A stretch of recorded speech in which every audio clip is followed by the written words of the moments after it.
दोस्तों, हमारे solar system में बहुत सारे प्लैनेट हैं जो अपने आप में काफी ज्यादा मिस्टीरियस है। इन प्लैनेट्स पर कई चीजें ऐसी हैं जो हमें सोचने पर मजबूर कर देती हैं कि आखिर किसी प्लैनेट पर ऐसा कैसे हो सकता है। अब हम खुद स्पेस में जाकर सारी चीजों को देख तो सकते नहीं हैं, मगर कुछ थियोरीज और एक्सपेरिमेंट को पढ़कर हम बहुत सारी चीजें समझ जरूर जाते हैं।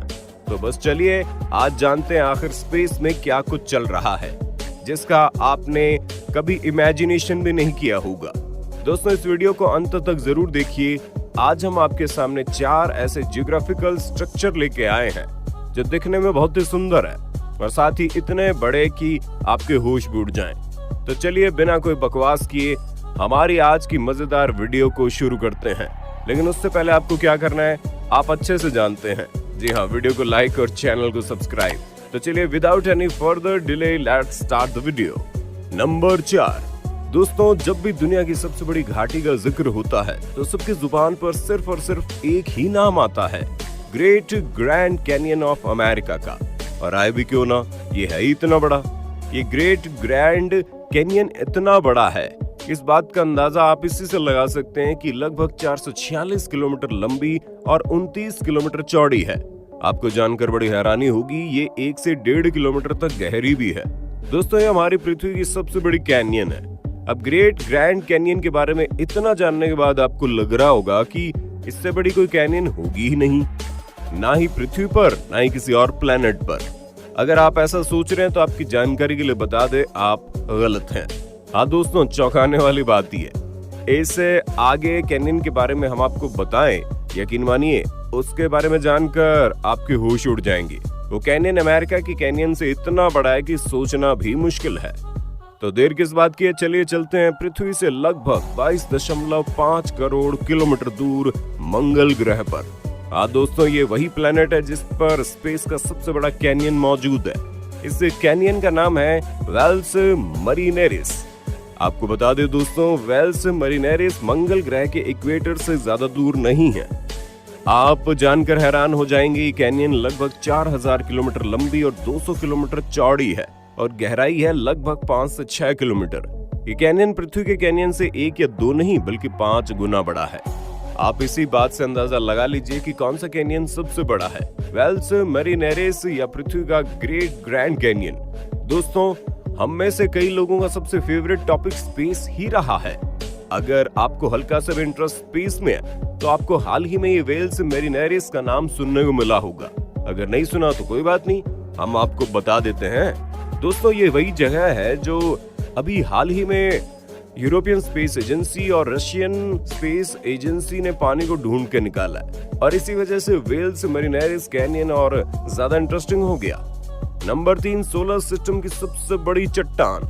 दोस्तों, क्या आपको इसके बारे में पता है कि हमारी पृथ्वी का सबसे बड़ा क्लिफ कौन सा है? सोचिए सोचिए, नहीं पता तो कोई बात नहीं, आप हमारे चैनल पर आए हैं, अब बेफिक्र हो जाइए। आज हम आपको सभी चीजें बताकर ही रहेंगे। बस छोटी सी गुजारिश है, इस वीडियो को लाइक और हमारे चैनल को सब्सक्राइब जरूर कर दें। चलिए अब जानते हैं हमारी पृथ्वी का सबसे बड़ा क्लिफ कौन सा है। दोस्तों, आपकी जानकारी के लिए बता दें कि पृथ्वी के सबसे बड़े क्लिफ का नाम है माउंट थॉर। इसकी लंबाई है करीब 1675 मीटर और ये लगभग 105 डिग्री एंगल पर झुका हुआ है। दोस्तों, ये क्लिफ कनाडा में मौजूद है। अब एक बार फिर से हम वही सवाल आपसे पूछते हैं कि आपको लगता है ये दुनिया में छोड़िए हमारे स्पेस तक में सबसे बड़ा क्लिफ है? दोस्तों, सबसे बड़ी क्लिफ है वेरुना रूपस। ये पूरे सौर मंडल का सबसे बड़ा क्लिफ है, यानी कि माउंट थोर से भी बड़ा। अब आप सोच रहे होंगे ये कहाँ मौजूद है, इसका तो नाम ही नहीं सुना और सुनेंगे भी कैसे, ये धरती पर है ही नहीं। जी हाँ दोस्तों, ये यूरेनस प्लैनेट के 470 किलोमीटर के डायमीटर वाले छोटे से चांद मिरिंडा पे है।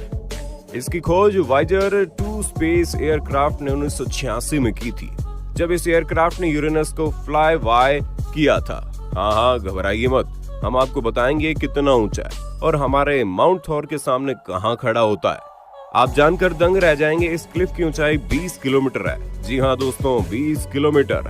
जो सवाल आपके दिमाग में अभी घूम रहा है, 2016 तक यही सवाल साइंटिस्ट के दिमाग में भी गूते लगा रहा था कि 470 डायमीटर वाले चांद पर आखिर इतना बड़ा क्लिफ कैसे हो सकता है। तो दोस्तों इस सवाल का जवाब अभी खुद साइंटिस्ट के पास नहीं है। वो भी इस बारे में पता लगा रहे हैं कि इतना बड़ा क्लिफ उस चांद पर पॉसिबल कैसे और क्यों है। भले ही साइंटिस्ट को ये नहीं पता कि ये कैसे हुआ, पर वो कुछ पॉसिबिलिटीज बताते हैं जिसकी वजह से ऐसा हो सकता है। दोस्तों वैज्ञानिक बताते हैं कि बहुत सालों पहले मिरिंडा पर हलचल हुई होगी, जिसके प्रभाव से ये पूरी तरह बिखर गया होगा, लेकिन ग्रेविटी के कारण दोबारा रीअसेंबल हो गया और उसके बाद ये क्लिफ बनकर तैयार हुआ होगा। साइंटिस्ट बताते हैं कि ग्रेविटी एक ऐसा फैक्टर है जिसकी वजह से क्लिफ बनकर तैयार हुआ है, क्योंकि ये बात हम सब जानते हैं कि मिरिंडा पर बहुत कम ग्रेविटी है, जिसकी वजह से ये ऊपर की तरफ बढ़ती गई है।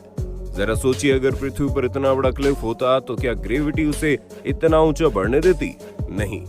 मिरिंडा पर ग्रेविटी कितनी कम है इसका अनुमान आप इसी से लगा सकते हैं कि अगर आप वेरोना रूपस के ऊपर से छलांग लगाएंगे तो आपको लगभग 12 मिनट का समय लगेगा नीचे आने में। है ना दोस्तों मजेदार? आप इस बारे में क्या सोचते हैं कमेंट बॉक्स में बताइए जरा।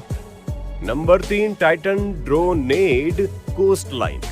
दोस्तों आप में से बहुत से लोगों की शनि दशा खराब चल रही होगी, लेकिन आज हम उस शनि की बात न करके बात करेंगे शनि के चांद की, जिसका नाम है टाइटन।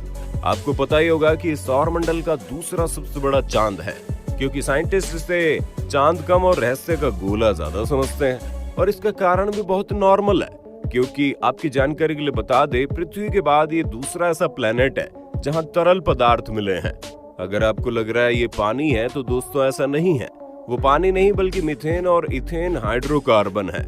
वैसे तो टेलीस्कोप से पता चल चुका था कि पर मीथेन और इथेन के समुद्र यहाँ है, लेकिन नासा पर कसने स्पेसक्राफ्ट ने टाइटन पर कुछ ऐसा दिखाया जिससे सबके होश उड़ गए।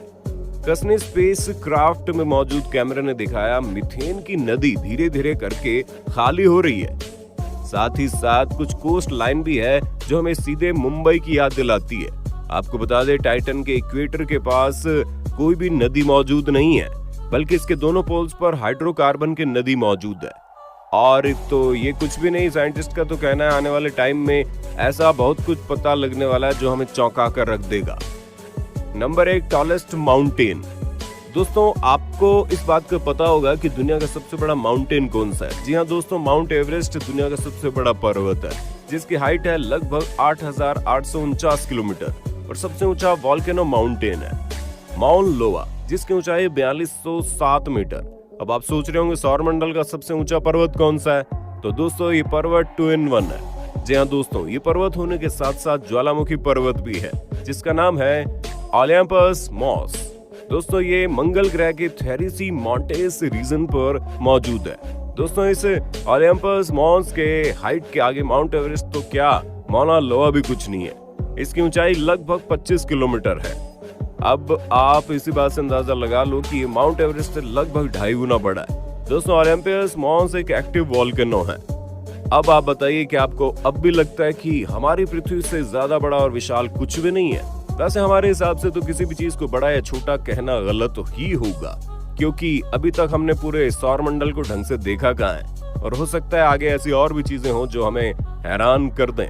तो दोस्तों कैसी लगी आपको ये वीडियो? लाइक करना, और अगर आपको सौर मंडल के बारे में कुछ इंटरेस्टिंग पता लगाना है तो हमें कमेंट सेक्शन में बताइए, ताकि हम उस विषय पर आपके लिए वीडियोस बना लें।